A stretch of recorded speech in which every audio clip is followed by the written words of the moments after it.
नमस्कार, DD news पर आप सभी का स्वागत। मैं हूं आपके साथ भावना नैयर। देश और दुनिया की बड़ी और अहम खबरों को लेकर हम हाजिर हैं। शुरुआत करते हैं बुलेटिन की टॉप हेडलाइंस के साथ। फ्रांस की सफल यात्रा के बाद प्रधानमंत्री नरेंद्र मोदी पहुंचे अमेरिका। वॉशिंगटन एयरपोर्ट पर हुआ जोरदार स्वागत। भीषण ठंड में प्रवासी भारतीयों ने लगाए मोदी मोदी के नारे।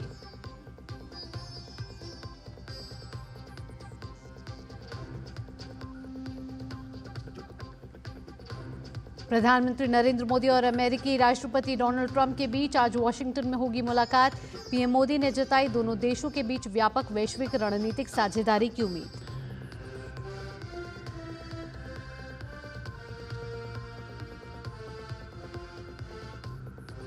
लोकसभा और राज्यसभा में विपक्ष का हंगामे के बीच राज्यसभा में वक्फ पर जेपीसी की रिपोर्ट पेश। लोकसभा की कार्रवाई 2 बजे तक स्थगित।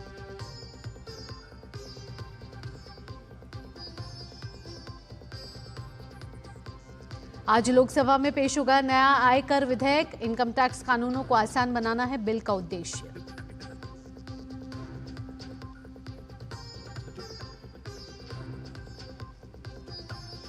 और आप नेता अमानतुल्लाह खान ने राउज एवेन्यू कोर्ट में दायर की अग्रिम जमानत। कोर्ट आज याचिका पर करेगा सुनवाई।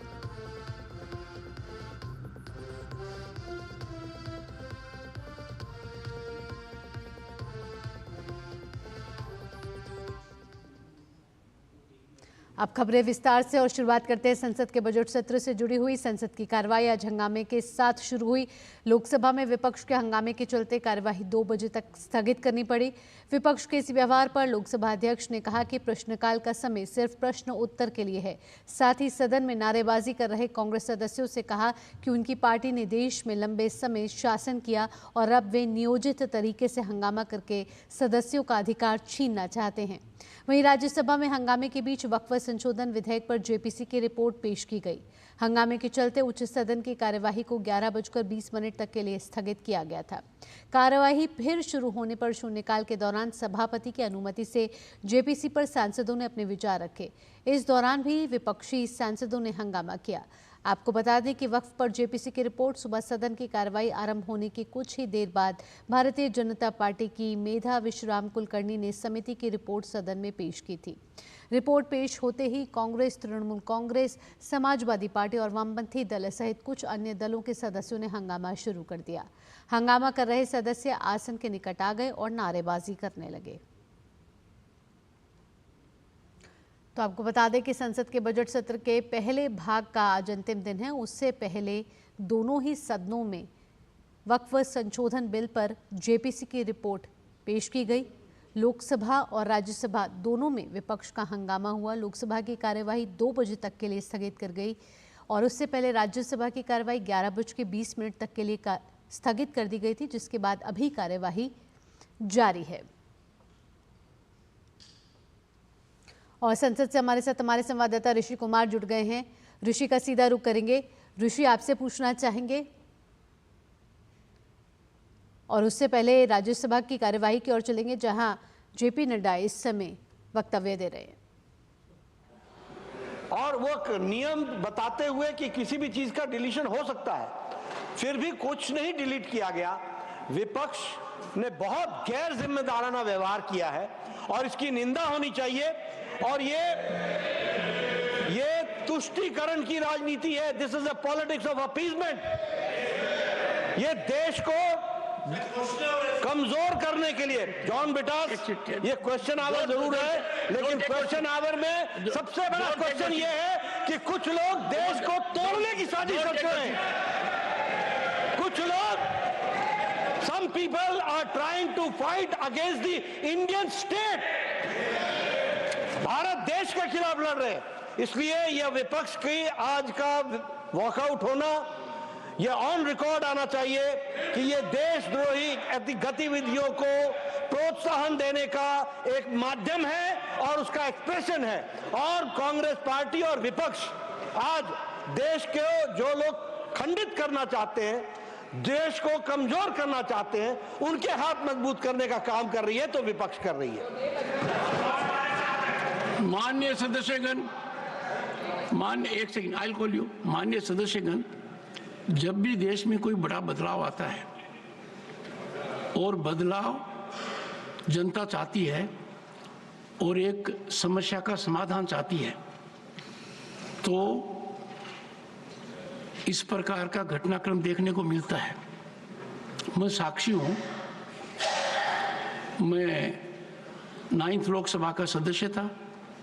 सामाजिक न्याय का एक बहुत बड़ा बदलाव आया, और बदलाव आया मंडल कमीशन की रिपोर्ट को एक तरीके से लागू किया गया। उपद्रव हुए, आश्रम चौक के ऊपर हुआ, और समय कितना बदला कि उससे ज्यादा आंदोलन है कि हमें इसका लाभ मिलना चाहिए। उस समय विरोध था, वो विरोध आधारित नहीं हो पाया। वक्फ भी उसी तरीके का एक अध्याय बन रहा है। लंबे समय से इस विषय पर सदन की नजर होनी चाहिए थी। सदन क्या निर्णय करता है, ये सदन का विवेक है, पर यह मुद्दा इतना व्यापक है जनता के मन में और हर स्तर पर, और इसीलिए कमेटी का गठन किया गया। माननीय भूपेंद्र यादव ने तार्किक बात कही कि जिस तरीके से मुझे अधिकार है, इस कुर्सी पर बैठने वाले को अधिकार है, लोकसभा के अध्यक्ष को है, कि कोई बात ऐसी कही जाए जो रिकॉर्ड में नहीं आनी चाहिए। वही अधिकार, और उसी की ओर आपने संकेत दिया था कि जॉइंट पार्लियामेंट्री कमेटी के सभापति को भी है। तो यदि अगर इस सदन में हम संयम से काम नहीं करेंगे, सार्थकता से नहीं करेंगे, देश को हित को रखकर नहीं करेंगे, और राजनीतिक तरीके से अपने दर्शन को परिभाषित करेंगे, तो राष्ट्रीय हित मेरे हिसाब से खतरे में पड़ेगा। मेरा आग्रह है सदन के नेता से, जो लोग वेल में आए, इस प्रवृत्ति को मैंने गंभीरता से लिया है, और आज भी मैंने नजरअंदाज नहीं किया है, क्योंकि आपने कहा दरियादिली। इस विषय पर दरियादिली दिखाने का मतलब संविधान के निर्माताओं का अनादर करना। इससे बड़ा अपमान भारत की जनता का नहीं हो सकता कि जिनको भेजा गया वो सभापति के कहने के बावजूद और 3 सदस्यों ने जो विशेषकर आचरण किया है, उस आचरण पर यदि अगर आज सदन समय समाप्ति के पहले कोई निर्णय नहीं लेती है, तो इसके दूरगामी परिणाम होंगे। ये फर्क नहीं पड़ता कि संख्या क्या है, फर्क पड़ता है राष्ट्र हित के खिलाफ, सदन की मर्यादा के खिलाफ संख्या कुछ भी हो, कदम न उठाना एक ऐसा कमजोर व्यक्तित्व है, परिभाषित करता है, जो व्यक्ति को खुद को शर्म में डाल देता है। इसलिए मैंने दरियादिली नहीं दिखाई है। इन पर एक्शन हो और ये आज के लिए सस्पेंड हो।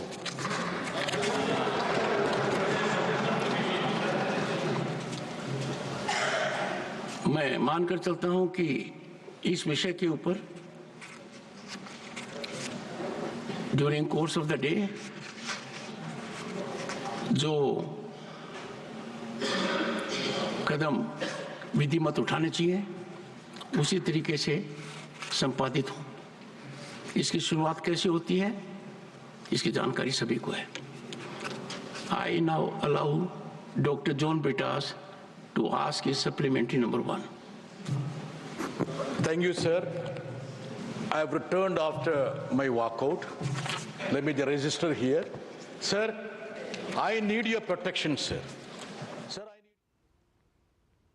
तो वक्फ की कहानी तुष्टीकरण तक आ चुकी है। आपको बता दें कि इस समय राज्यसभा की कार्यवाही को आप सुन रहे थे, जहां विपक्ष ने वॉकआउट किया, जिसके बाद नेता सदन जेपी नड्डा कह रहे थे कि ये तुष्टीकरण की राजनीति है, और उन्होंने सभापति से अपील की कि विपक्ष के खिलाफ कोई ना कोई एक्शन ज़रूर लेना चाहिए, क्योंकि जिस तरीके विपक्ष हंगामा कर रहा है और नियमों का उल्लंघन कर रहा है, ऐसे में सभापति को कोई एक्शन लेना चाहिए। उन्होंने कहा कि परंपरा का ध्यान रखा जाए, सभापति ने ये कहा। साथ ही साथ जेपी नड्डा ने कहा कि सिर्फ नंबर बनाने की राजनीति चल रही है। और आपको बता दें कि मल्लिकार्जुन खड़गे ने कहा है कि एक बार फिर से जो वक्फ संशोधन बिल पर जेपीसी की रिपोर्ट पेश की गई है उसको फिर से जेपीसी में पेश करना, जेपीसी पर रेफर करना चाहिए। और आपको बता दें कि हंगामे के बीच दोनों ही सदनों में जेपीसी की रिपोर्ट आज पेश कर दी जा चुकी है। ये वक्फ संशोधन बिल से जुड़ी कमेटी से जुड़ी ये रिपोर्ट है जिसको दोनों ही सदनों में पेश किया गया है, जहां विपक्ष ने लगातार हंगामा किया है। लोकसभा की कार्रवाई 2 बजे तक के लिए स्थगित कर दी गई है। वहीं राज्यसभा की कार्रवाई को 11:20 तक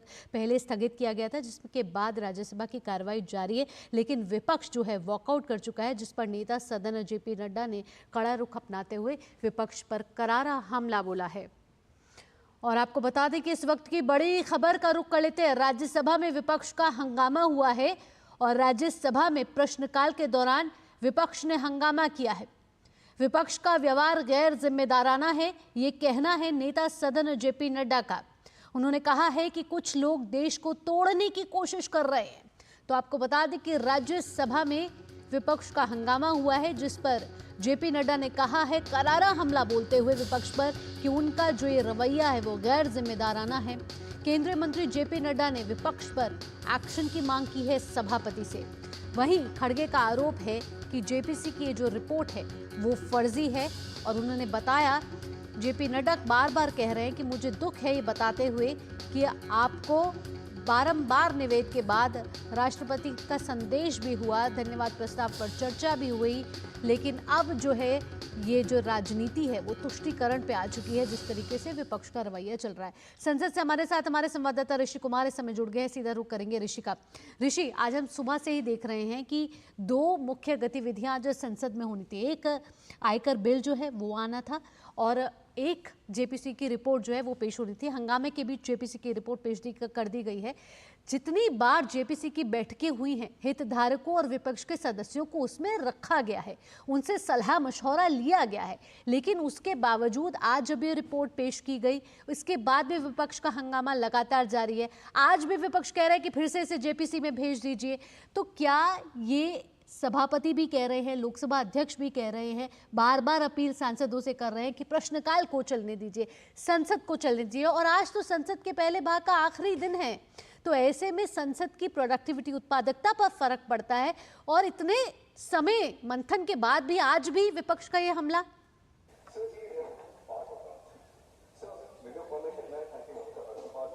देखिए, आपने जो पूछा, जिस तरीके से आज सदन में जो कार्यवाही है वो जेपीसी की रिपोर्ट को लेकर काफ़ी हंगामेदार रही। लोकसभा में तो जैसे कि आपने भी बताया कि 2 बजे तक सदन को स्थगित किया जा चुका है और उसके बाद जब सदन 2 बजे लोकसभा बैठेगी फिर से, तो उम्मीद है कि उस समय कार्रवाई को आगे बढ़ाने में जो प्रयास किए जाएंगे उन्हें सफलता मिलेगी।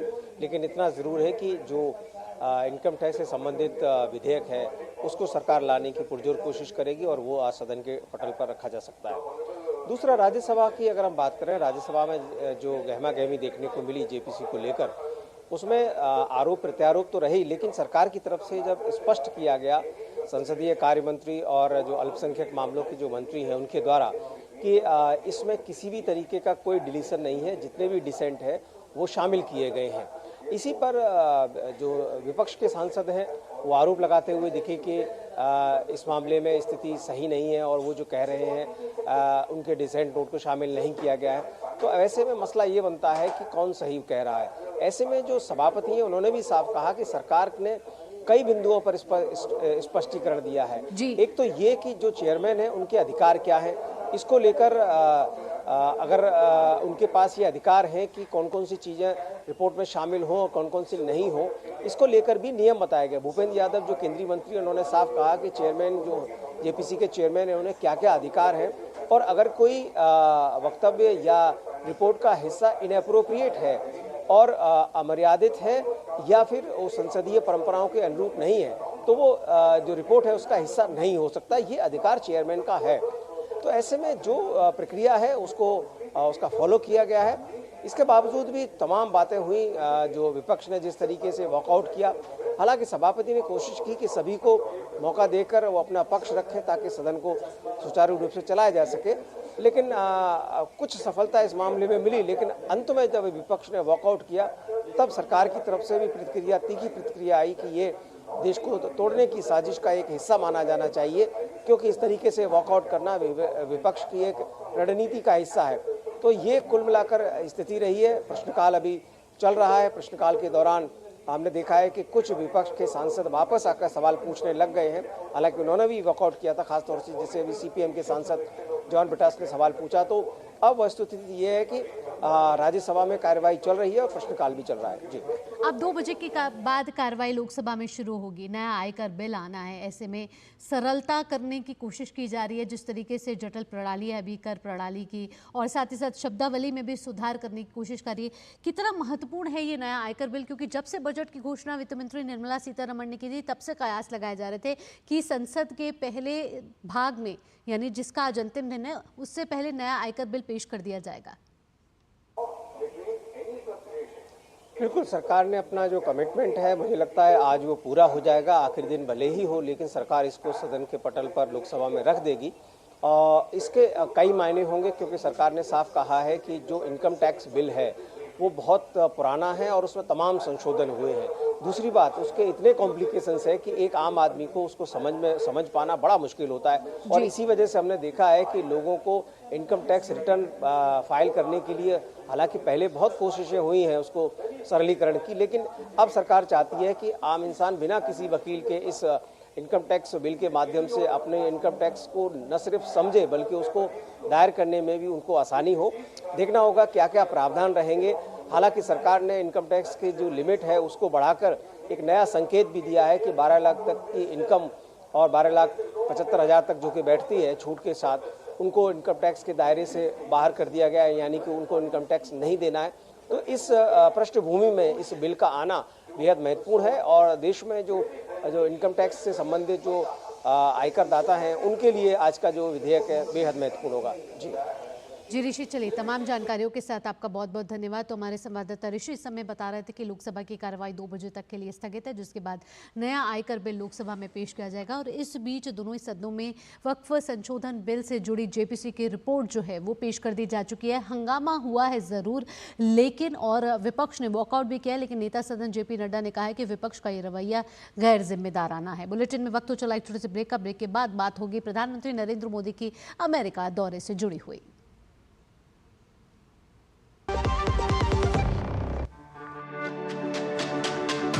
मेरी पसंद, मेरी पसंद, मेरी पसंद, मेरी पसंद, हमारी पसंद, हम सबकी पसंद। मजबूत देश का मजबूत सरिया हो गया स्टील। ब्रेक के बाद आपका स्वागत है और आइए आगे बढ़ते हैं। विदेश यात्रा के दूसरे चरण में फ्रांस यात्रा के बाद प्रधानमंत्री नरेंद्र मोदी अमेरिका पहुंच गए। वॉशिंगटन डीसी के हवाई अड्डा पहुंचने पर प्रधानमंत्री मोदी का औपचारिक स्वागत किया गया, जिसमें बड़ी संख्या में भारतीय समुदाय के लोग शामिल रहे। एयरपोर्ट के बाद प्रधानमंत्री मोदी राष्ट्रपति के अतिथि निवास यानी ब्लेयर हाउस रवाना हुए, जहां बर्फबारी और भीषण ठंड के बीच उनके स्वागत और उनकी एक झलक के लिए कई घंटों से भारतीय समुदाय के लोग मौजूद थे। पीएम जैसे ही वहां पहुंचे, उनका गर्मजोशी के साथ स्वागत किया गया। लोगों ने भारत माता की जय, मोदी है तो मुमकिन है, वंदे मातरम जैसे नारे लगाए। पीएम मोदी ने हाथ मिलाकर सभी का अभिवादन किया। प्रधानमंत्री की यात्रा भारत अमेरिका के बीच आपसी साझेदारी के महत्व को रेखांकित करती है।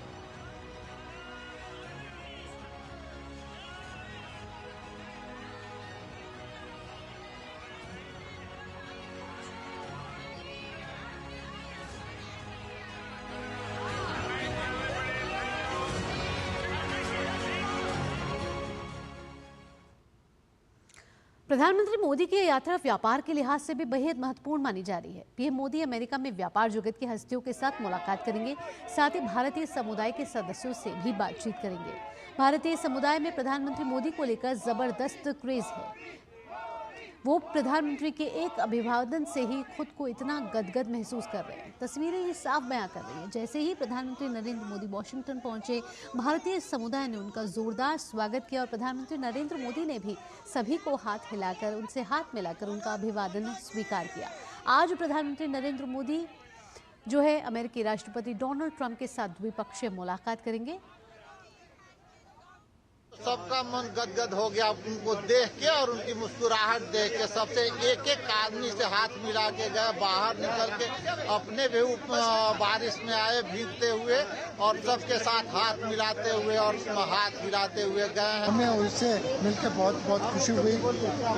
इतना थक गए थे तो भी टाइम निकाला और सब लोगों से मिले और अच्छी तरह से बात की और हमारे कंसर्न सुने। मोदी जी ने हमें आशीर्वाद दिया और भारत के प्रधानमंत्री जो कि इतने सुलझे हुए, इतने पहुंचे हुए, इतने कर्मठ इंसान हैं, जो लाखों करोड़ों भारतवासियों की दिन रात सेवा कर रहे हैं, ऐसे महापुरुष का आशीर्वाद पाकर जीवन धन्य हो गया। अच्छा लगा, मोदी जी से हाथ मिलाया, मोदी जी ने बहुत खुश हो गया।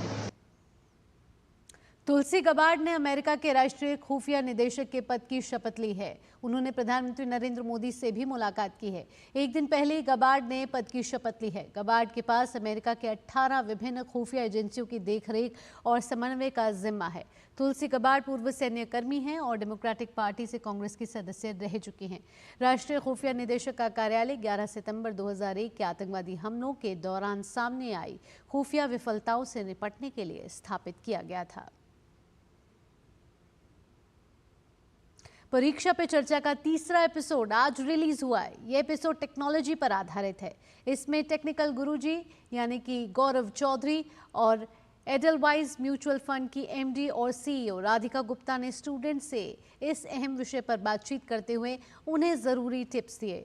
उन्होंने छात्रों को परीक्षा के दौरान गैजेट की भूमिका, समय प्रबंधन और पढ़ाई के दौरान टेक्नोलॉजी का इस्तेमाल करने के तरीकों के बारे में अहम बातें बताईं। टेक्नोलॉजी को लेकर राधिका गुप्ता ने स्टूडेंट से कहा कि एआई को इंस्ट्रक्शन दो, उसे प्रॉम्प्ट्स देकर काम कराओ, लेकिन उसको उतना ही काम दीजिए कि आपको लगता है कि अगर कोई गलती हो भी जाए तो उससे कोई बड़ा नुकसान नहीं होगा। ये सारा जो काम है ना, ये टेक्नोलॉजी कर सकती है, जिससे क्या आप अपना दिमाग सिर्फ प्रोडक्टिव काम में लगाए। दैट इज वाई ऐसे आप टेक्नोलॉजी को अपना स्लेव बनाइए। स्लेव वाला काम आप उससे करवाइए और मास्टर वाला काम आप खुद करिए। तो पता है क्या समझ में आ रहा है कि हमको बॉस बनना है। और अच्छा बॉस तभी बनेगा जब आप इंस्ट्रक्शन अच्छे दोगे। जिस जो हमने प्रॉम्प्ट की बात की, मैं सीईओ हूँ, अच्छा बॉस आप तभी बनोगे जब आप लोगों को इंस्ट्रक्शन सही दोगे। बिना इंस्ट्रक्शन दिए आप बॉस नहीं बन सकते।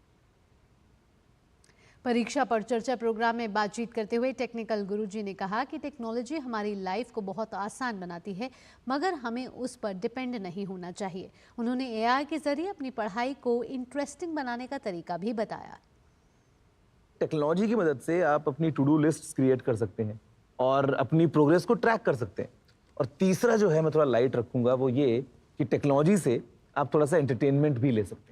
तो पढ़ाई आप कर रहे हैं, बीच में 5 मिनट के लिए टाइम निकाल के थोड़ा सा अगर गेम खेल लें, या कई बार तो आजकल ऐप्स ऐसी आ गई हैं जो गेम के स्टाइल में ही आपको जो है वो एग्जैक्टली आपकी जो पढ़ाई है वो एक गेम की तरह चलेगी। आपको सवाल आएंगे, आपके लिए टास्क होगा, आप लेवल्स अचीव करेंगे और गेम खेलते खेलते जो है वो आप कुछ नया सीख भी लेंगे।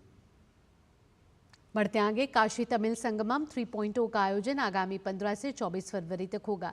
इस कार्यक्रम में तमिलनाडु से 1000 प्रतिभागी हिस्सा ले रहे हैं, जिन्हें बराबर संख्या यानी 200 के 5 समूहों में बांटा गया है। इनमें छात्र, शिक्षक, लेखक, पेशेवर, किसान, कारीगर और छोटे उद्यमियों के अलावा महिलाएं, शोधकर्ता और स्टार्टअप से जुड़े लोग भी शामिल हैं। इसके अलावा देश के सभी केंद्रीय विश्वविद्यालयों के 200 तमिल छात्रों का एक समूह भी इस कार्यक्रम का हिस्सा होगा। प्रतिभागियों को काशी के अलावा प्रयागराज महाकुंभ जाने और अयोध्या में राम जन्मभूमि मंदिर के दर्शन का भी मौका मिलेगा। आज छात्रों, शिक्षकों और लेखकों का पहला समूह चेन्नई से ट्रेन के जरिए वाराणसी के लिए रवाना होगा, जिसे तमिलनाडु के राज्यपाल आर.एन. रवि झंडे दिखाकर रवाना करेंगे। काशी तमिल संगमम कार्यक्रम का उद्देश्य देश के 2 सबसे महत्वपूर्ण और प्राचीन शिक्षण केंद्रों तमिलनाडु और काशी के बीच सदियों पुराने संबंधों को पुनर्जीवित करना और इसकी जड़ों को मजबूत करना है।